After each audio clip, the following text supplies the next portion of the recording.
Pero vamos a conversar más en detalle de lo que fue ayer la asunción de mando, la asunción a la presidencia de Lula da Silva con la periodista de DNews enviada al evento, María Marta Bruno, que se encuentra conectada a esta hora con DNews. ¿Cómo estás, María Marta?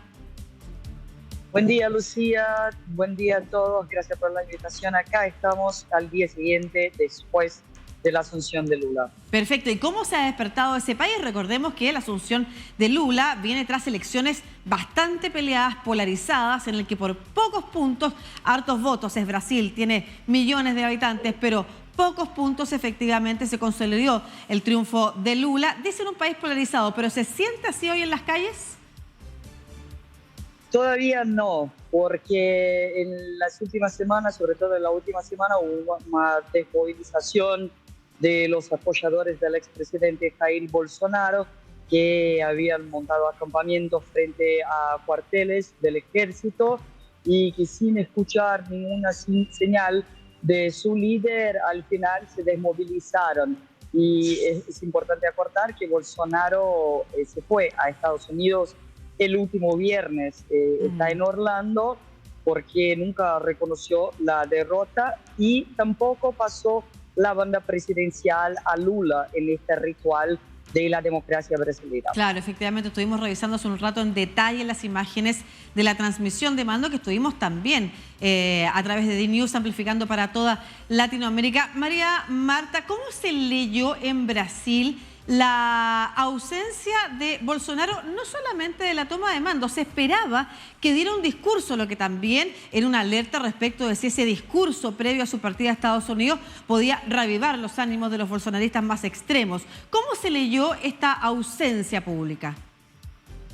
Les comento lo que pasó. Pasó que el vicepresidente, el ex vicepresidente Hamilton Mourão, que es un general del ejército, fue la persona encargada de dar el último discurso de este gobierno al sábado a la noche, a pocas horas antes de la medianoche.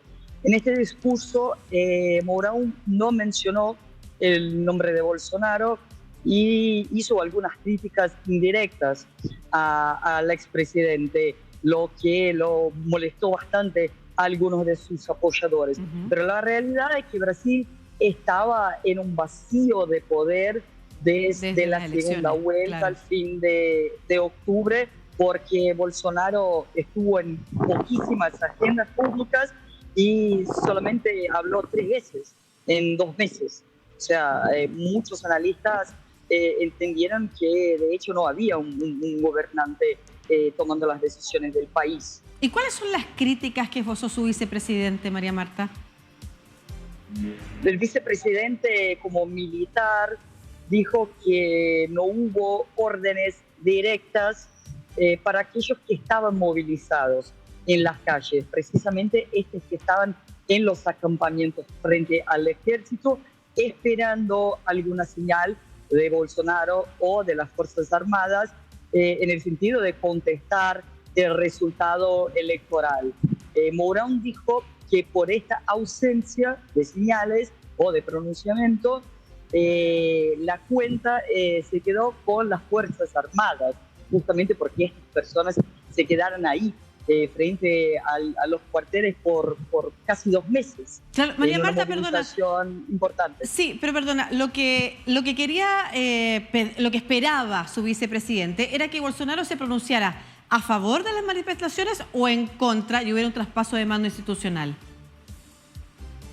Esperaba que Bolsonaro diera alguna dirección a estos manifestantes y de hecho es lo que los manifestantes esperaban también, una palabra de su líder supremo, fuese para desmovilizarlos, para mandarlos a la casa, porque el orden democrático estaba siendo cumplido por todos los poderes, o fuese para indicarles algún tipo de movimiento de contestación del resultado. Sin embargo, Bolsonaro no se pronunció sobre eso. Claro, te lo pregunto porque el vicepresidente tampoco asistió al traspaso de mando y podría haber asistido. Exactamente, incluso hubo la posibilidad de que el vicepresidente pasara la banda a Lula, pero no lo hizo tampoco. Así que lo que pasó, los que no vieron ayer, fue que 8 personas que representaban el pueblo brasilero fueron las personas que pasaron la banda al presidente Lula, una persona, un chico de una villa de la ciudad de São Paulo, un indígena, un líder indígena muy importante de Brasil, de 90 años, una mujer negra, colectora, y otras personas también que representaban la diversidad del pueblo, y sin duda fue el acto más emocionante y simbólico de toda la ceremonia. Claro, y masivo también en términos de público, de gente expectante ver a su nuevo presidente, sobre todo de fanáticos adherentes del Partido de los Trabajadores, y también bastante concurrida en términos de jefes de Estado, ¿no es cierto? Inédito para la asunción de un presidente en Brasil. ¿Cuál es la agenda que se espera para Lula en estos días? Hoy el presidente Lula precisamente tiene encuentros con varios jefes de Estado en la Cancillería de Brasil, algunos de los más importantes y son los más cercanos a Lula, por ejemplo, Gabriel Boric, el presidente de Argentina, Alberto Fernández, el Pepe Mujica, expresidente de Uruguay, también estuvo, que fue un aliado importante de Lula en sus gobiernos. Así que hoy el presidente Lula va a tener reuniones multilaterales y también bilaterales con algunos de estos líderes. Fueron 120 líderes que concurrieron a la ceremonia de ayer, un número 4 veces mayor en comparación con la ceremonia de asunción de Jair Bolsonaro hace 4 años. Claro, vimos también al rey de España, lo estamos viendo en imágenes en estos momentos cuando saluda a Lula. Tú mencionabas a Pepe Mujica, que estaba junto al presidente actual uruguayo Luis Lacalle Pou. En algún momento Lula toma del brazo a los dos, a Luis Lacalle y a Luis Lacalle Pou y a Pepe Mujica, y levanta los brazos de ambos de alguna manera para hacer un gesto. Ahí lo estamos viendo también en pantalla, el abrazo con Gabriel Boric, el presidente chileno, en el marco también de un Lula da Silva que ha hablado no solamente de la desigualdad, de materias de género, de pueblos indígenas, de todo lo que tiene que ver también con medio ambiente, que es parte de un impulso que le quiere dar a Brasil, sino que además de la necesaria rearticulación, que eso ha sido parte también del discurso de Gabriel Boric, de Gustavo Petro, de la rearticulación de una Latinoamérica que necesita dejar de ser esa región débil que ha sido en la última década, una década perdida, han dicho algunos especialistas de Latinoamérica, fortalecerse, y en ese contexto entonces que las reuniones que tenga en el día de hoy son muy importantes. María Marta, muchas gracias por este reporte que nos das desde Brasil. Lo que nos queda es saber tu opinión respecto de si Lula tendrá un periodo de luna de miel de parte incluso de los ciudadanos que pudieron en algún momento haber votado por Bolsonaro para poder gobernar al inicio tranquilamente de este periodo, ¿o tú crees que la pugna entre bolsonaristas y lulistas de alguna forma se irá agudizando? En general, Lucía, son los 100 primeros días del gobierno los que configuran esta luna de miel. Hay mucha expectativa por este gobierno también en ámbito internacional. Vos mencionabas a América Latina, a la concurrencia de los líderes. Ahora se espera una actitud muy diferente de Brasil en relación al restante del mundo, de mucho menos aislamiento, y sobre todo de América Latina. Ayer esto fue un comentario unánime entre exministros, diputados y gente del gobierno. Los tiempos van a cambiar.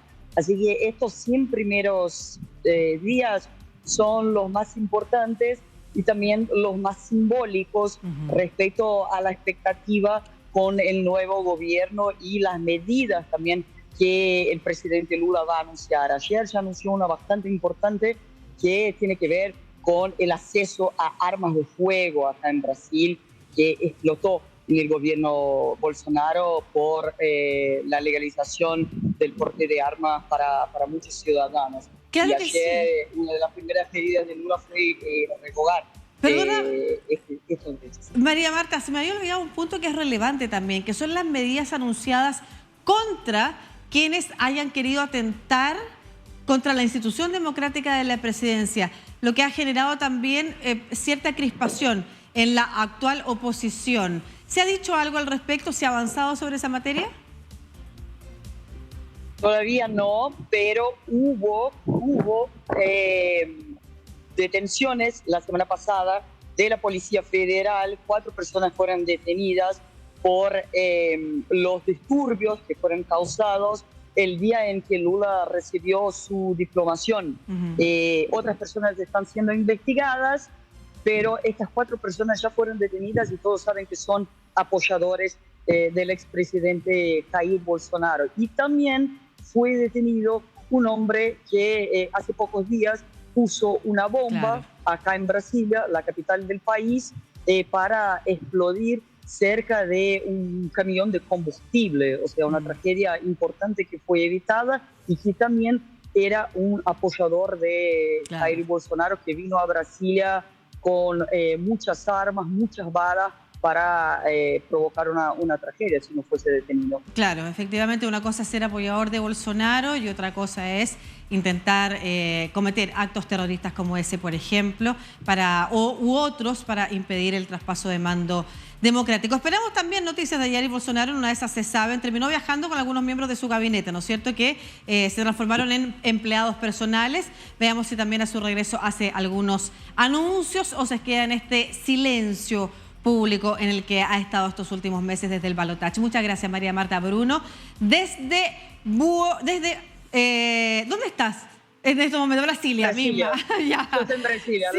la capital de Brasil, en donde fue donde fue ayer la Asunción, efectivamente. Sí. Ya, un abrazo grande, querida, que esté muy bien y que tengas muy buen año.